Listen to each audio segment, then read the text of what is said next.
Billy Blue, my knight in shining brindle. Welcome to another episode of A Poet Reads to Write. What do you think about the change of location? I have a few medical problems that I have to finally get attended to. So I've left my tiny home and I'm missing home so much. I hate it when I'm not at home, particularly for long periods of time. But I've got this terrible lump on the back of my neck. There's been a problem now for quite a while, and my doctor has finally decided they're not happy with it at all. They're not happy with the size, the rate of growth, the depth of the lump. It's a problem. So I need to get this lump surgically removed, and I've also got this problem still with my right hip. I'm pretty sure the problem with my hip has been caused from all my carrying of my beautiful Billy Blue. So I've come up to Mum and Dad's. I've been having, oh my goodness, I must be just about ready to glow in the dark.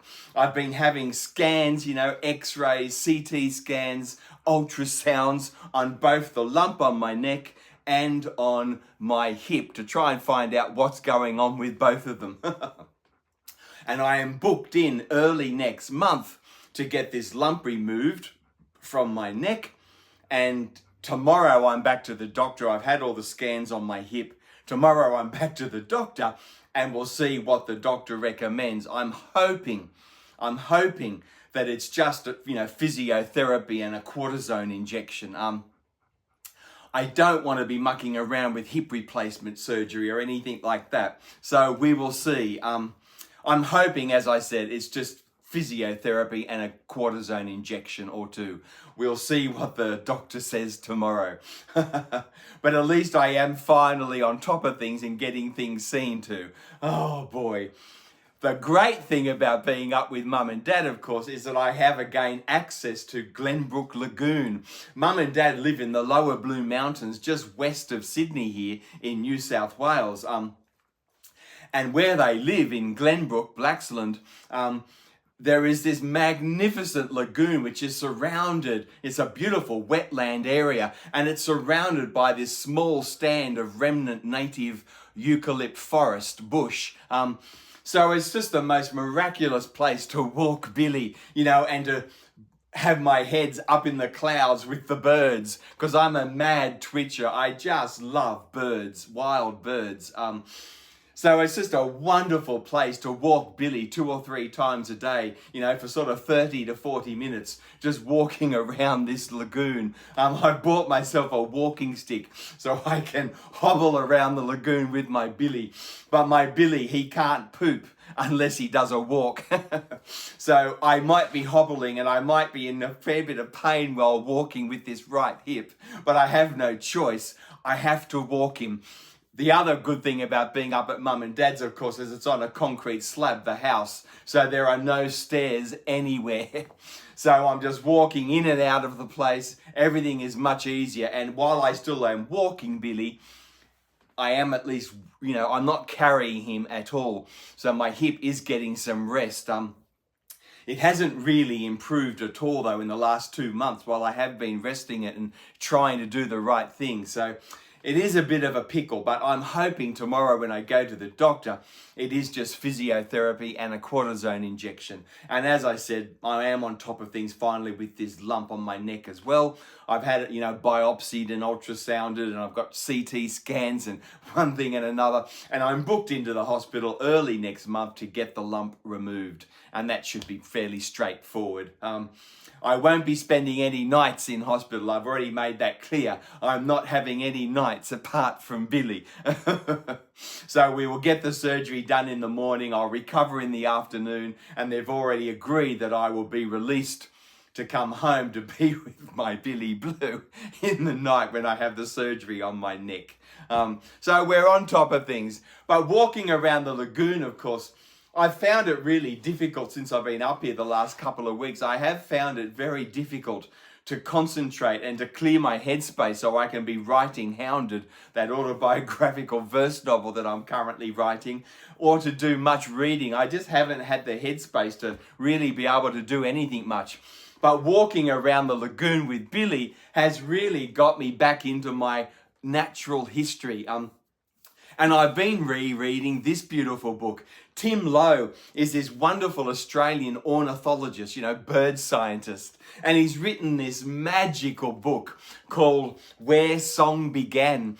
And the argument with this book is that singing birds, songsters, native birds that sing, they actually began on the Australian continent, of course, millions of years ago. That's where song began, with wild birds. And it was from Australia that these wild birds eventually went, flying further and further north and started to inhabit right through the northern hemisphere as well. So the thesis of this book is that singing wild birds began on the Australian continent millions of years ago and have evolved and kept spreading with their migratory patterns to heading up north, and of course now are all over the entire planet. It's a marvelous book. This is not only a work of natural history of science, it is also a marvelous celebration of songsters, of singing birds,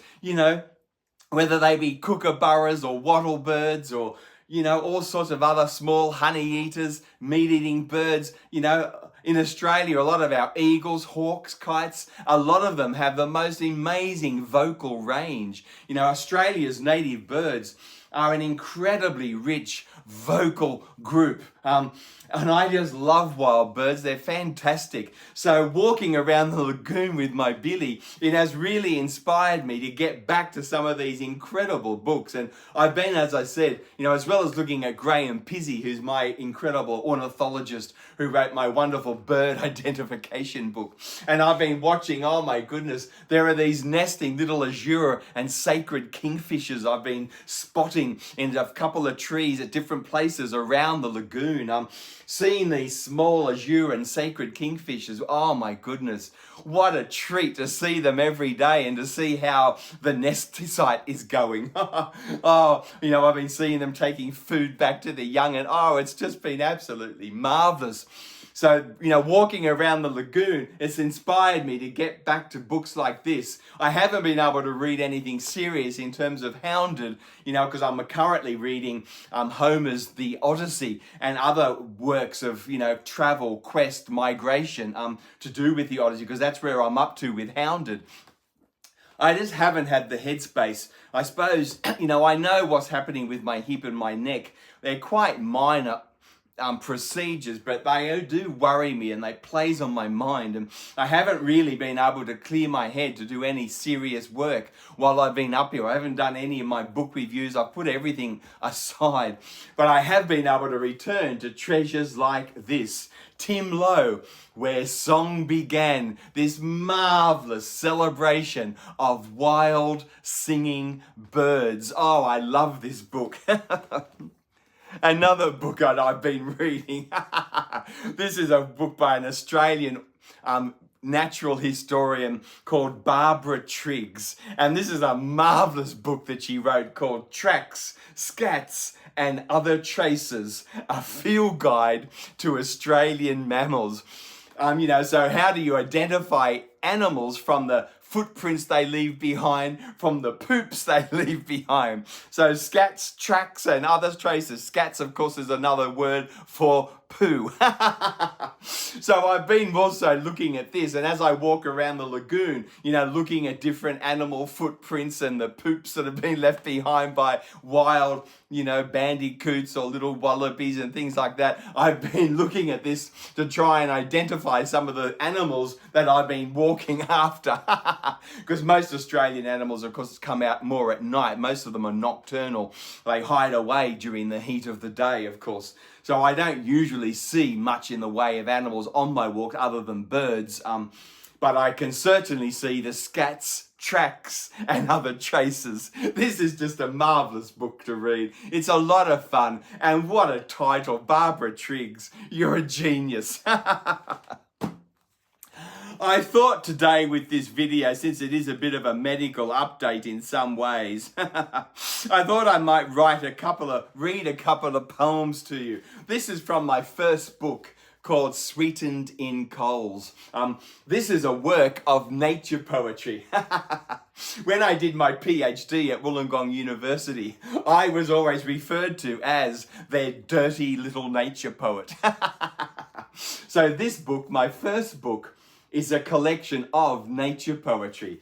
And here is one poem from this book called Promised Land. This is a celebration of the Blue Labyrinth, this incredible wild system of wild gullies full of wild, very dry sclerophyll country. I, of course, can't walk there at the moment because not only have I got the sore hip, but of course I'm also with Billy and I can't take Billy into national parks. But this is an area that is very close to Mum and Dad's house, and it's an area of the lower Blue Mountains where I used to do a lot of hiking with school group kids. When I used to lead teenagers out into the bush for a week or two, walking through difficult and trackless terrain. So there are no tracks or anything there. It's this marvellous, wild system of gullies in the lower Blue Mountains, no tracks, but it's just fantastic for walking through with the kids and teaching them to read a map with a compass, and it's just I absolutely had a ball. So this is a poem called Promised Land. It is a real celebration of the Blue Labyrinth, of this complicated system of wild gullies in the lower Blue Mountains.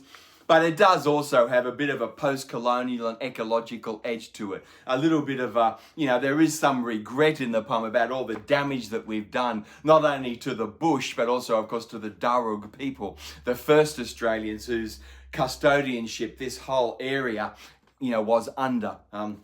This is a poem that I have referred or called Promised Land. The Erskine and its tributaries have dissolved fault lines into a labyrinth of lifted and folded ridges. Recently burned, the glossy blackened trees are shooting green, the scrub returning, the grass trees fired into flower.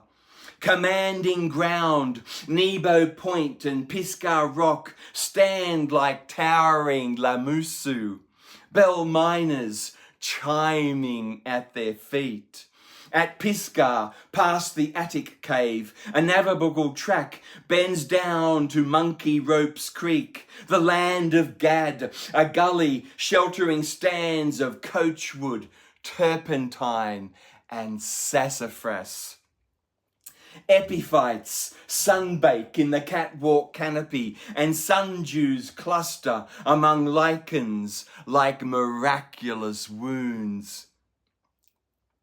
Continuing down the Yabby line, from Creek Junction to Creek Junction, the Erskine Gorge opens to sandstone escarpment, its vast precipice consumed by the water of this promised land. Taken by the Warragals, landlopers who came after the timber getters and hauled packs and crafted mud maps intimately measured. Amidst the profusion of tracks and scats, the Warragals lived from their packs, surveying their wilderness, a canvas yearning pitched over the Darug's stone half glow. There was this famous bushwalking club called the Warragals who did a lot of early walk in this area and created a lot of the early mud maps. My beautiful son, Aidan, is a biomolecular ecology. He did a PhD in entomology, the study of insects, and he's now a biomolecular ecologist. He works full time for the Australian Environmental Protection Agency, and as well as being an entomologist, an insect scientist with them, he's also become an expert in looking after groundwater.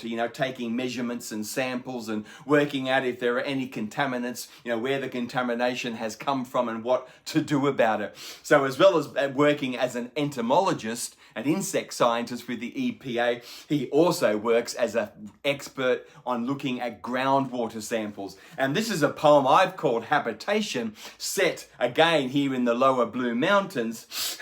And it's a poem dedicated to my son Aidan, where I imagine him going off into the bush to do some of his research work for the Environmental Protection Agency. Here's a poem I call Habitation, for my beautiful son Aidan.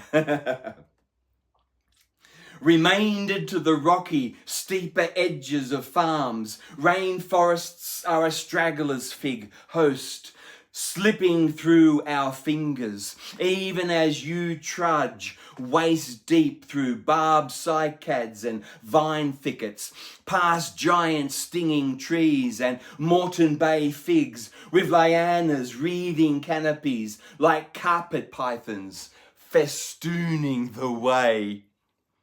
A green catbird forages ahead, yowling from a tangle of vines. It's mating season, and the males are grandstanding across the rainforest airwaves. You break in on a stand of ironwood and turpentine, and all that ancient, furrowed, towering worship of the sun is crowned with epiphytic orchids, mosses and ferns. This sight of upswept, fallen paradise is also abundant, if like a cancer, with mistletoe, packed with sugars, carbs and nesting sites, leached from their host's sap, a commonwealth disturbed. I think we do have a responsibility. If you're going to write a nature poem and you're going to celebrate, the beautiful majesty, the wonder, the sheer beauty and diversity that you can find in a wonderful native place, I think you do have a responsibility today, don't you? To have your ear always attuned to that post-colonial, edge of the first Australians who looked after this place for eons of time. And of course also for the ecological side, the damage that we have done since settling this continent.